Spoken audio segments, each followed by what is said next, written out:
देखिए क्या लग रहा कैसा लग रहा नहीं। हुँ। 2019 की बात अलग थी और 2024 में इंशाअल्लाह ताला जिस तरह से मेहनत कर रहे हम लोग और हमारी तो छोड़ दीजिए लोगों में जितनी मोहब्बत और बेदारी आई है कि मजलिस इस बार इंशाअल्लाह ताला अब सोचना ही नहीं है हमारे को। कांग्रेस का गढ़ है और उनसे मुकाबला आपका होने जा रहा है। उम्मीद लग रहा है जीत सकते हैं आपके यहाँ से, आपकी पार्टी? उम्मीद और तवक्कु दोनों है इंशाअल्लाह ताला इस बार हम लोग जीतेंगे इसमें कोई शक नहीं है।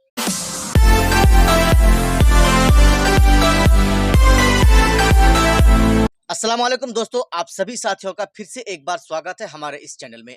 दोस्तों आज हम एआईएमआईएम पार्टी के नए किसान प्रकोष्ठ के जिला अध्यक्ष अमीरुल हक साहब के पास हम पहुंचे हैं। इनसे बातें करेंगे ही, लेकिन उससे पहले हम जरा आपको चीज बता देना चाहते हैं कि कल 2024 लोकसभा चुनाव को देखते हुए ओवैसी की पार्टी और ओवैसी की पार्टी के इकलौते विधायक अख्तरुल ईमान साहब की तरफ से उनकी जो हरकतें हैं उनको तेज कर दिया गया है।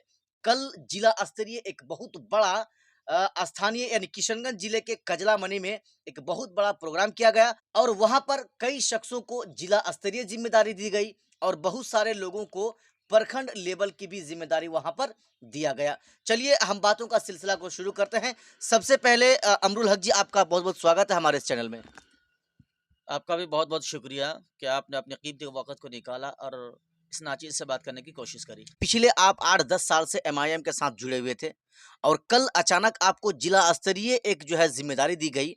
किसान प्रकोष्ठ के आपको किशनगंज जिले का जिला अध्यक्ष बना दिया गया है एमआईएम पार्टी की तरफ से। क्या लग रहा है, इस जिम्मेदारी को कैसे निभाएंगे आप? नहीं, माशाअल्लाह मैं बहुत खुश हूँ कि जिस तरह से 10 साल से हमने जब से पार्टी यहाँ आई उस वक़्त से आज तक हम लोगों ने बड़ी मेहनत करी पार्टी को लेके और उस हमारी ईमानदारी को देखते हुए जिस तरह से हमारे को ज़िम्मेदारी दी गई, मैं इंशाअल्लाह ताला ये वादा करता हूँ, अल्लाह को हाज़िर और नाज़िर रखते हुए कि जिस उम्मीद के साथ मजलिस ने मुझे ये ज़िम्मेदारी दी है, अपनी तरफ से 100% उस ज़िम्मेदारी को निभाऊँगा इंशाअल्लाह ताला। चलिए ठीक है, आपके साथ-साथ राजद से रहीमुद्दीन उर्फ हैबर बाबा, वो भी एमआईएम पार्टी में शामिल हुए और कल उनको भी किशनगंज जिले का जिला अध्यक्ष बनाया गया है।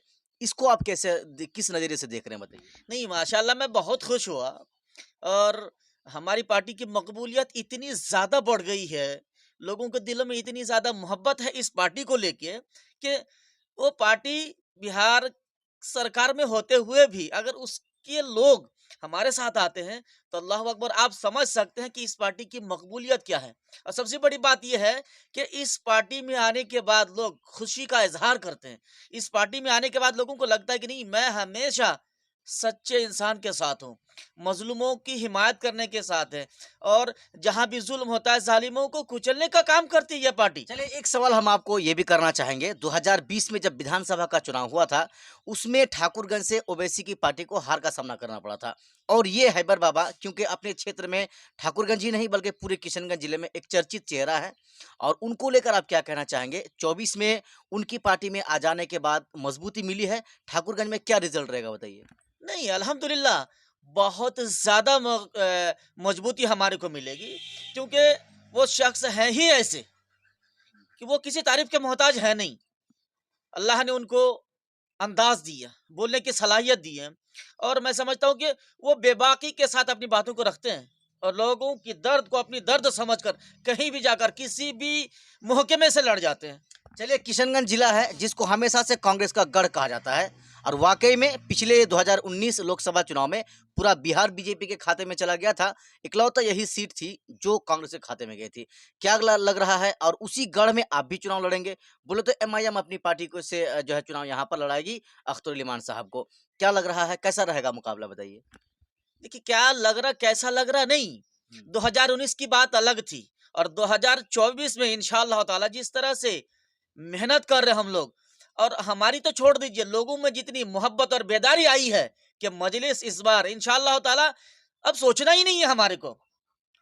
हम जाएं या ना जाएं, लोगों की दुख और दर्द समझ चुकी है कि नहीं हमारी दर्द में अगर कोई काम आने वाला है तो वो मजलिस आने वाला है। चलिए, कुछ लोग ये कह रहे हैं लोकसभा चुनाव आने से पहले-पहले अब ये सवाल खड़ा होना शुरू हो चुका है, क्योंकि 4 विधायक आपकी पार्टी से भागकर आरजेडी पार्टी में चले गए हैं। अब लोग ये सवाल कर रहे हैं कि भई विधायक तो उनसे संभले नहीं, अगर हम उनको एमपी बना देंगे तो क्या है जैसे उनके विधायक किए थे वैसे खुद ये भी कर सकते हैं? जी, बेशक इसमें कोई शक नहीं है, लोग सवाल खड़ा कर सकते हैं। आपने कल देखा होगा, वहाँ जितने भी लोग आए थे, सिर्फ़ 4 लोग को छोड़ के। हुँ, हुँ। जो बिल्कुल। 4 विधायक चले गए, वही गए हैं, बाकी उनको जिताने वाले, उनको कामयाब कराने वाले जितने भी वर्कर्स थे हमारे, सब ने उस सरज़मीं तक पहुँचा और सबने हैबर बाबा का इस्तकबाल किया वहाँ जाकर। ये दलील पेश की कि हैबर बाबा आप घबराइए मत, आप हमारी पार्टी पे आए, पार्टी को मकबूलियत हुई थी आपको, आपके दिलों में पार्टी की मोहब्बत जागी। आप याद रखिए, जिन चारों ने धोखा दिया है, सिर्फ़ वो 4 गए हैं, अब 4,000 नहीं 4 लाख जुड़ेंगे इंशाअल्लाह ताला। चलिए, 2019 में 3 लाख से ज़्यादा वोट आपको मिला था, यानी आपकी पार्टी को यहाँ पर मिला था और इस बार क्या लग रहा है? क्योंकि फिर से हम वही सवाल करना चाहेंगे, कांग्रेस का गढ़ है और उनसे मुकाबला आपका होने जा रहा है।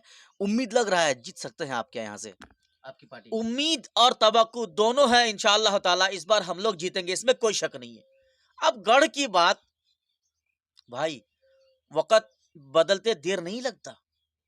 अब अल्लाह किनको कहाँ पहुँचाए, फर्श से अर्श तक पहुँचा दे, कोई नहीं जानता और इस बार वही खेला होने वाला है। फर्श से अर्श तक पहुँचेंगे इंशाअल्लाह। चलिए, अमीरुल भाई साहब थे, इनसे हम बहुत सारी बातें करेंगे, लेकिन आज यहीं अपनी वीडियो को ख़त्म करते हैं। फिर इंशाल्लाह जैसे-जैसे समय आएगा 2024 लोकसभा का, हम इनसे बातें करते रहेंगे और नई-नई खबर को, नई-नई वीडियोज़ को आपके लिए लाकर हाज़िर करते रहेंगे। बहुत-बहुत शुक्रिया सर आपका हमारे चैनल में आने के लिए। आपका भी बहुत-बहुत शुक्रिया और मेरी जो दर्द है, मेरी जो बातें हैं, अवाम तक पहुँचाने के लिए आप लोगों का बहुत-बहुत शुक्रिया।